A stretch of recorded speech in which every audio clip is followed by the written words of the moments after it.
ሰላም ሰላም ከአባታችን ከእግዚአብሔር ከጌታም ከኢየሱስ ክርስቶስ የሆነ ሙሉ ሰላምና ጸጋ ለእናንተ ይሁን። ዛሬ ይሄ ቪዲዮ ሁሉንም ክርስትና ውስጥ ያለ በአብ በወልድ በመንፈስ ቅዱስ በአንድ አምላክ የሚያምነውን ይህንን ህዝብ ይመለከታል። ተመልከቱ። የኛ ሀገር እስላሞች በእኛ ሀገር ውስጥ ቁጭ ብለው እንደፈለጉ መጽሐፍቶቻችንን ሲያሻቸው እየቀደዱ ሲያሻቸው እየረገጡ እንዳሻቸው መጽሐፋችንን እየሰረዙ እየደለዙ እንደፈለጉ በስክሪፕቶ እያጨማለቁ እነሱ መተው እኛ ጋር ውይይት ብሎ ይወያያሉ።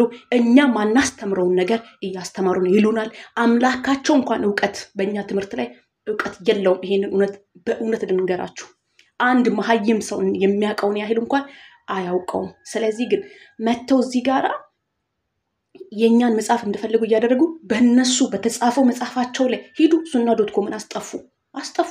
በዓለም ላይ በአሁኑ ሰዓት ላይ እኛ አይደለንም ወር ደግሞ ሌላ ማንም አይደለም የእናንተን ትምህርታችሁን እንደዚህ አውጥቶ አደባባይ ላይ የሰቀለው የራሳችሁ .com ነው። የራሳችሁ ሱና.ኮሞች ናቸው ያጠፋው እንትን ያደረጉት። ልክ አማርኛን እየተረጎምን ማንበብ ስንጀምር እንዳስጠፋችሁት ሂዱ ሱና.ኮም ላይ ገብታችሁ አስጠፉልን። ሃይማኖታችን እየተበላሸ ነው፣ እየጠፋ ነው፣ እኛ ተሸማቀናል ብላችሁ ራሳችሁን ይገሩ። እፎይን ግን መግደል አትችሉም። እፎይ የተገደለ ቀን ኢትዮጵያ ውስጥ እነዚህ ሁለት ሃይማኖቶች ብዙ ችግር ይነሳል። እኔ ይኸውልህ ምንም ጴንጤ ቢሆን ኦርቶዶክስ ሙስሊም ሲነካ ዝም ብዬ ላይ መንገቴን ሰጣለሁ እንጂ በፈለኩበት ሊጨቃጨቅ እኔን ኦርቶዶክስ ሊሰድበኝ ሊያሳስረኝ ይችላል። በጌታ በኢየሱስ ስም ብሎ ግን እኔ አያርደኝም። ልንገራችሁ፣ አንድ ጴንጤ የፈለገውን ነገር ሊል ይችላል ኦርቶዶክስን፣ ግን በጌታ በኢየሱስ ስም ብሎ አያርድም። ስለዚህ እኔ የአምላኩን ስም ጠርቶ ከሚያርድ ማህበረሰብ ጋር እኔ አልቆምም። አምላክ እርዱኝ ብሏችሁ ልኳችሁ እኛን ለማረድ የምትመጡትን ከእናንተ ጋር አንስማማ። ይሄን ቪዲዮ ሁላችሁም ሼር አድርጉ። ጴንጤዎችም ኦርቶዶክስም ይሄን ሌላ ስራ ተው። ከዚህ በኋላ መጨቃጨቅ መከራከር ጊዜ ያለው እንከራከራለን፣ እንመጣበታለን። አሁን ግን የእፎይን ነገር ሁላችሁም መነሳት አለባችሁ። ጴንጤም ኦርቶዶክስም ማናችሁም ካቶሊክ ተነስታችሁ ነገ ይሄ እናንተም ጋር የሚመጣ ነገር ነው። ምክንያቱም በአብ በወልድ በመንፈስ ቅዱስ የምታምኑ እስከሆናችሁ ድረስ ትታረዳላችሁ፣ ትገደላላችሁ። ይሄ እየታቀደ እየተሰራ ያለላችሁ ስራ ነው። ተነስታችሁ ሁላችሁ እኔም እፎይ ነኝ በዚህ ጉዳይ ላይ ቀልድ አላውቅም።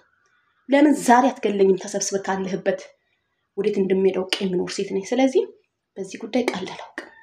ጴንጤ ነኝ፣ የወንጌል አማኝ ነኝ። እፎይ ግን ደሜና ወንድሜ ነው። የክርስቶስ ደም አገናኝቶናልና ሁላችሁም ሼር አድርጉ።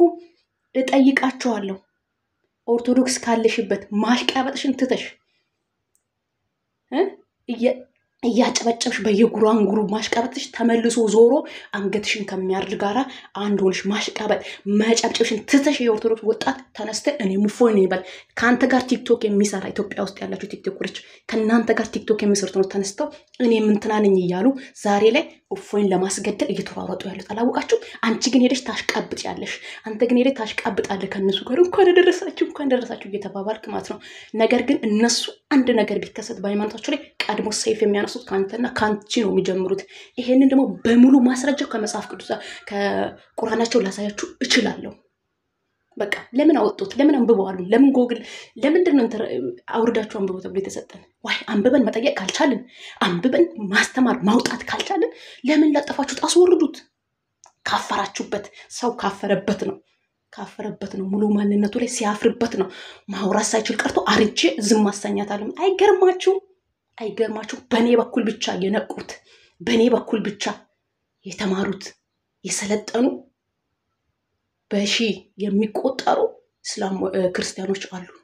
እኔ ብሞት እኔ ብታረኝ አለ ከኔ ጀርባ ብዙ የተነሳ ትውልድ እንደ ድሮ አይደለም። እሺ የነቃ ትውልድ አፍርተናል በአሁኑ ሰዓት ላይ። ስለዚህ ሁላችሁም እኔም እፎይ ነኝ፣ ተነሱ፣ አትቀልዱ። እዛ ኢትዮጵያ ውስጥ ሆነሽ ምታሽቃብጪ ቲክቶከር አዳሜ ዞር ብሎ ሊያርድሽ ከተዘጋጀው ጋር እጅና ጓንት የሆንሽው በአብ በወልድ በመንፈስ ቅዱስ የሚያምኑን እየጠላ እረዱት የሚለውን አርደዋለሁ ብሎ ሰፍ ብሎ የሚጠብቅህን ምታሽቃብጥ ይግባ ኦርቶዶክስ። መቼም ጴንጤ እንዲህ አያሽቃብጥም ከማንም ጋር። ጴንጤ በክርስትና ከማይሆኑ ሰው ጋር አያሽቃብጥም። ይብላኝ ለእናንተ አስተኝቶ ለሚያርዳችሁ አስረግጬ እነግራችኋለሁ። እቺን ነገር አንድ ቀን እኔ ቢያልፍ ከዚህ ምድር ላይ አንድ ቀን ቢሞት ቢገደል አንድ ቀን እቺ ነገር በልባችሁ ትቀመጣለች። እየመጣል ነው ለልጅ ልጅ። ይሄ እርግጠኛ የሆነ ነገር ነው የምነግርህ። ይሄንን ልላችሁ ወደሉ። እኔም እፎይ ነኝ። ቀጥሉበት ይሄን ቻሌንጅ ሁላችሁ።